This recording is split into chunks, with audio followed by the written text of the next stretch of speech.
Welcome to the Inspiring Tech Leaders podcast with me, Dave Roberts. In collaboration with Foundry, I'm pleased to share with you part one of the recent CIO 100 live session, where judges for the 2022 cohort provide important tips on making a successful CIO 100 UK application. The first episode features Kevin Gibbs and Ian Golding talking with the CIO UK Editor, Doug Drinkwater. I hope you enjoy this episode. Good afternoon, everyone, and welcome to this special CIO 100 prep session. And today I'm joined by an assortment of CIO 100 judges. We've got an hour, but we're going to split this session into three, essentially. So the first session, I'm joined by Kevin Gibbs. Good morning, Kevin. Morning. Well, it's afternoon. Oh, I keep saying good morning, don't I? Sorry. Good afternoon. And Ian, if you're there, we have Ian Golding on the line as well. Good afternoon, Ian. Good afternoon, Doug. Hello, everyone. Fantastic. So we'll kick off this session in just a few moments, but just to give you a bit more clarity around the session today. So the first session with Kevin and Ian, we're going to look at best practice, what we're hoping to see from submissions this year, CIO 100, and what trends may emerge in 2022. The second session, I'm joined by Madhu Babuta and Chris Weston, and we're going to look at how you gain confidence to apply, how you overcome imposter syndrome, but ultimately how you see the benefits of CIO 100, because yes, it is an awards, but I think it is much more than that as well.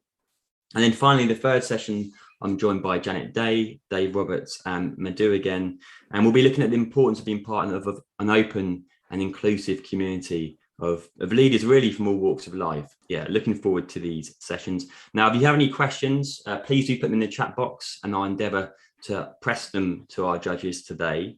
I see a few of you have already joined us, so thank you for joining. Maybe just put where you're from and what you're looking forward to hear from this session. Before I get started, just a very short primer on what the CIO 100 is, because I appreciate not everybody will know about the 100. So it's been going over a decade now, and we're celebrating the brightest and best digital data and technology leaders in the UK. So again, yes, it is an awards, but I think I can speak for many in that it's a community of people that you can share problems with, bounce ideas off as well. So Kevin, Ian, let's get straight into this first session then. So Kevin, you and I were the kind of newbie judges last year. Some experiences I'm sure we can share from that. And Ian has that honour this year, thrown fresh into the fire. But I'm going to start with you, Kevin. What's your kind of experience last year of judging, and what kind of struck you most from the submissions? Thank you, Doug, for welcoming me again onto the panel. I think my sort of key reflections of last year was just how well the sector was really doing in terms of influencing the wider organisations that they sit within. Technology leaders are now at that top table, and the CIO 100 is really about how we celebrate people's achievements in that space. I think what's really key, I think, as someone judging, and people won't appreciate that actually there's an awful lot of work goes in, and people say that about lots of stuff, but pages and pages of submission per person, and it is a real a big piece of work for us to take on. So for me, it's an opening gambit, an opening piece of information is that people need to think about what's their story and how do they structure that story so that it's easy for us as judges to read and to pull out the things that they're doing that they think is really good, because it can feel like you're doing a sort of a school exercise piece. And if we read that, it's really difficult to pick out the bits that are really interesting and exciting. Mm-hmm. Yeah, talking of easy to read, Kevin, I'll never forget last year. I'll regale in the story that I had a late submission that I forwarded to yourself and Christine, and only later when I read it, I realised it was like War and Peace. So being concise is definitely no bad thing there. Ian, so obviously you're kind of new into the judging team this year and got obviously a wonderful experience and background. So first of all, welcome and thanks for joining the team. But what are you expecting and hoping to see this year? What are you kind of hoping by the end of this that we're seeing from the community? Thanks, Doug. Yeah, pleasure to be your newbie. Well, great advice there from Kevin as well. Look, we already know that the entrants are going to be some of the brightest and best, right? So I think, really this is about portraying, in essence, your brand and what the entrant is individually trying to capture here. Obviously giving a lot of credit to others where that's due for sure. But, think how this is being presented. While context is everything, it's good to understand the organizational context, but really it is about you or the entrant that's being, the submission is for. Just like a very simple thing we've heard before, but this essence of star storytelling, what's the situation, the task, the action, the result, thinking about what you're going to write in that way. Maybe you don't have to literally set it out like that, but if it doesn't seem clear to you in setting it out in a way like that, it may just get lost in the mass of words. So, I think just getting really, really clear on what you're trying to convey for someone else is great. And as CIOs, we solve problems. We don't expect the world to be perfect. It's really, really interesting to hear about the problems. We don't just want to hear about the shine. We solve difficult problems that sometimes help organizations to change, transform, obviously, completely. So, let us know some of that. Yeah, absolutely. And actually, I think there's some good points there on storytelling, being clear on the message.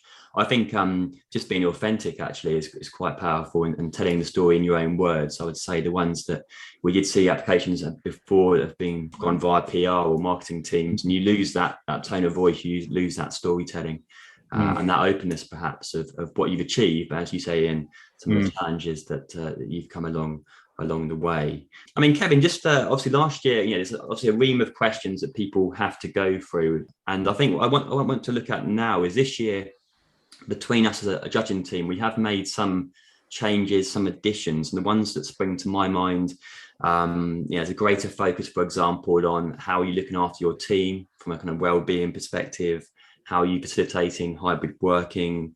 I think one thing that really stands out for me is we want that quantifiable data or evidence on things like D&I and sustainability. It's okay talking about it, but we want to see some evidence of actual progress as well. And there's also some other areas on skills gaps and kind of the vendor relationship. But what kind of sticks out for you as the most pertinent new areas perhaps that we haven't explored in previous years? I'm not sure if it's a new area, but I'm certainly focused on innovation. And I think innovation can be in two ways. You can be doing something that everyone else is doing, but in a really challenging context. So there was a couple of applications last time where the context was really challenging, even though it would be said that other people were doing something very similar. But also we were seeing some real strong innovation in what would be considered to be quite traditional contexts. So I think it's about how you tell that story about doing something which is innovative. There's going to be trends everyone's doing. So last year, there was an awful lot of rolling out Microsoft Teams and rolling out devices very quickly. So you think that everyone's going to be saying that. As an applicant, I'd be looking to see what were you doing differently in terms of either style, approach or context, which would stand out in terms of that's why you're making that bid. So not just following the trends, but setting those, thinking about impact, both in terms of the wider CIO community, but in terms of your organisation. Why did it matter to your organisation? And talking about the relationship with your team, how have you brought the team into that piece of work?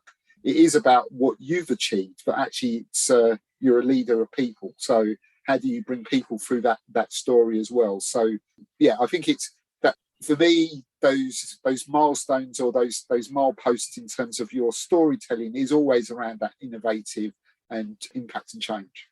Fantastic. Thanks, Kevin. Ian, what do you think? What are the kind of trends that you're hoping to see from submissions? Yeah, so look, I mean, if someone describes themselves as a transformative, innovative, progressive, collaborative CIO, etc., we're just going to be thinking about why is that. Kevin couldn't agree more. Like, what is the essence of what they're trying to say? So I think no copy-paste marketing. I think that's a no-no. We can go to websites. It's great to understand, capture the essence of what a company does, but really it's all about the role and the impact, isn't it? So getting on to impact, it would be great to hear about where technology is really being put to use as a force for good. I mean, this can be, where this is for the wider world. This is really, really, really interesting to read about. We love hearing about the actual world impact of the work that we're doing. Even if it's a step removed from the direct impact, it's good to see how that contribution comes. And look, in a world where the planet's getting warmer, we've got, highest concentration CO2 levels for 14 million years or so. ESG, environmental, social, and governance impact is a consideration. we have our part to play, right? We've got data centers, and if we don't have our own data centers, we're using someone else's data centers. So if we're using someone else's data centers, we'll still have a carbon footprint. Do we understand something about our consumption directly or indirectly? So just understanding something around sustainability, to what the impact is of what we're doing, perhaps around sustainability and doing good for society, I think could be really good if there's an opportunity to highlight that. Yeah, absolutely. And perhaps there's more progression this year in terms of evidence, because I think, Kevin, I'm speaking for the team here, but we did see some evidence of people taking more substantive roles in sustainability initiatives, but perhaps the evidence was a little bit light on the ground in some respects. Yeah, I'm thinking, again, it's some of the weaker submissions was there were blocks of information. I did this, I did that, I did this, we bought that. But what a CIO does is takes all of those technology elements, all of those strands of what is service delivery, and weaves them into a set of changes for the organisation. So not only do we want to hear about the thing that you're most passionate about, but how have you weaved in equality, diversity and inclusion into that conversation? So rather than saying, oh, I've hired this, but actually saying, I brought these skills in, so I had a diverse workforce, and that's enabled us to achieve. So from the green agenda and sustainability side, it's about how does it fit into your overall strategy? So as you tell us what your strategy is and what your outcomes are, these are part of the inputs. Your supplier community, your own staff, your passion, your organizational context. So it's as I said, it's if you're telling a cohesive story that brings all those elements together, I think it's easy to see what's really exciting, rather than just giving us sort of blobs off. And I agree with Ian that anyone who gets their comms team to fill in the form for them, it stands out like a mile, and they concentrate on the organisation, not on what you have done, because ultimately that's the thing that they're selling. What we want to see is what you're selling in terms of what do you bring to your organisation, and if you took you out of your organisation and your successes over the year, how would it be substantially different and worse? And that's the thing that you want to get into your submission.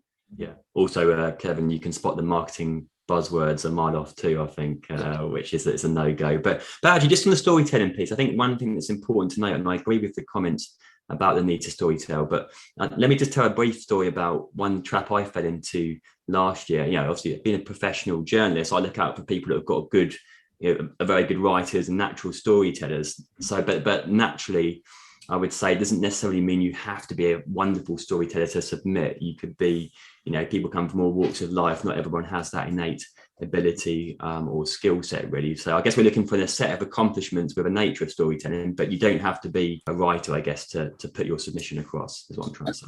And I think what we found was, and so in my world, much more forgiving about writing style, and we're not looking for a J.K. Rowling.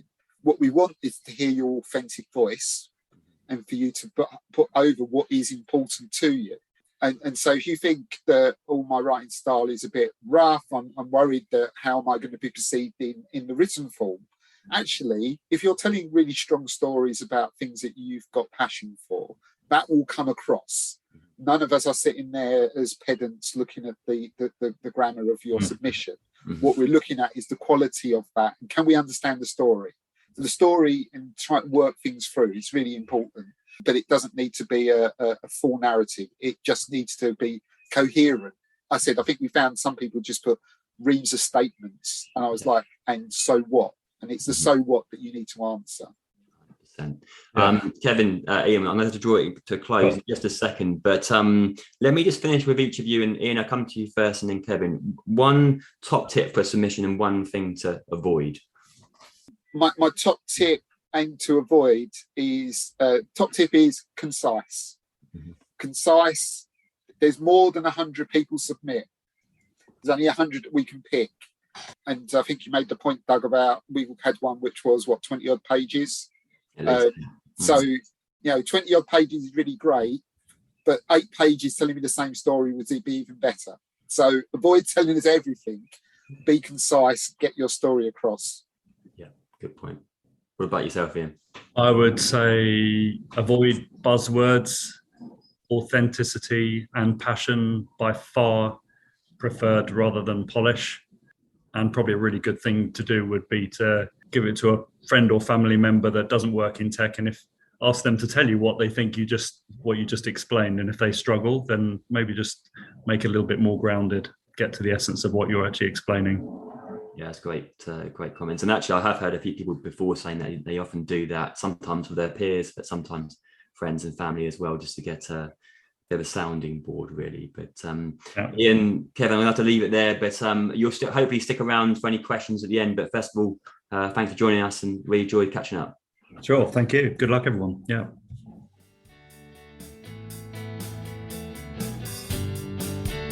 Please remember to subscribe to the podcast and stay tuned for more inspiring tech leaders.